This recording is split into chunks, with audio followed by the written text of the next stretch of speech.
Growing up, I was the weakest person in the world, I thought, in my mind. And the most important conversation is the one you have with yourself. So when you think that, it becomes truth. I do believe now there's not many people on the planet who can do what I do.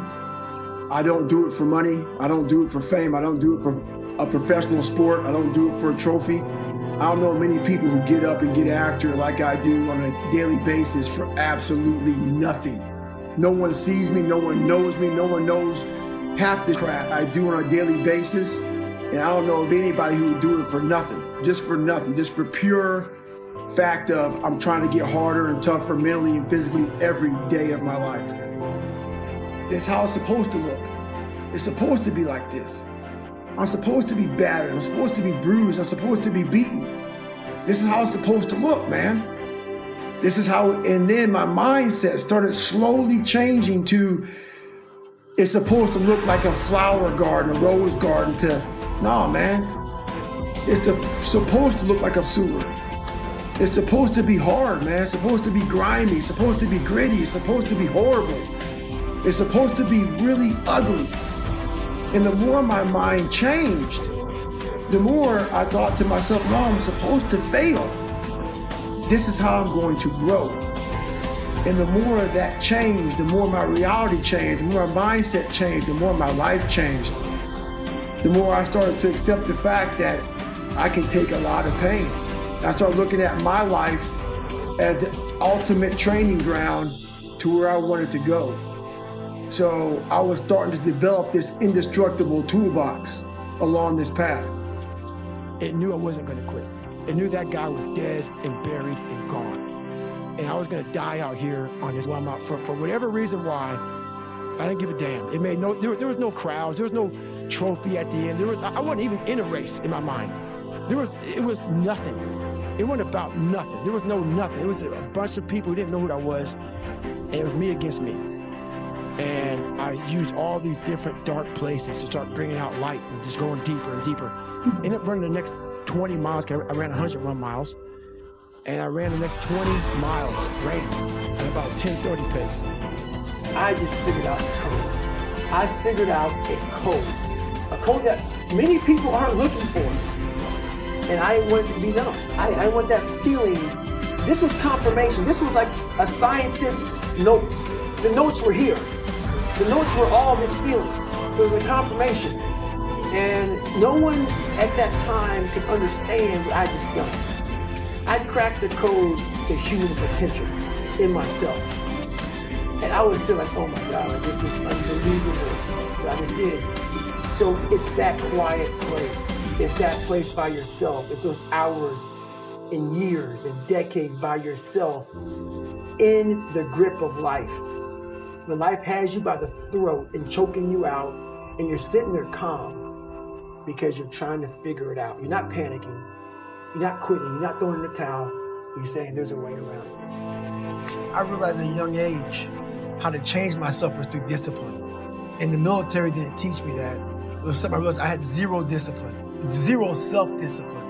And I realized I have to start developing this. And I started really because I was horrible at reading and I was horrible at writing. I have so many learning disabilities, not even funny. So I just sit down at the table and spend so much time in this, reading and writing and learning. And that kind of translated over to my self-discipline with working out. So that's where it started. I started when I was about 16 years old and said, well, I'm a 4th grade reading level. Let me go ahead now and start really focusing because I'm not gonna get in the military and I gotta pass the test. So that's where it started for me. If you can walk on water, trust me, your haters will say, you can walk on water because you can't swim. Learn one thing, shut the noise out. Embrace the fact that people don't like you. It means you're doing something right.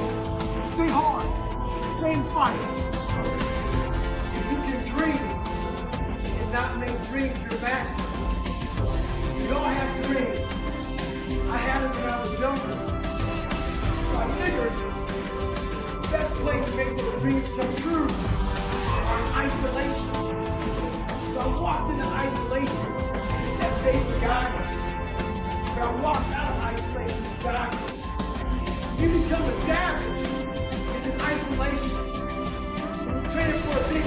fight or just a boxing match. You don't stay outside of isolation. You go in isolation. That's when your mind changes. That's when your focus changes. Your dedication changes. Don't use this time to f up your mind. Use it to gain strength, gain focus. Isolation is the key to strengthening your mind. Come out savage.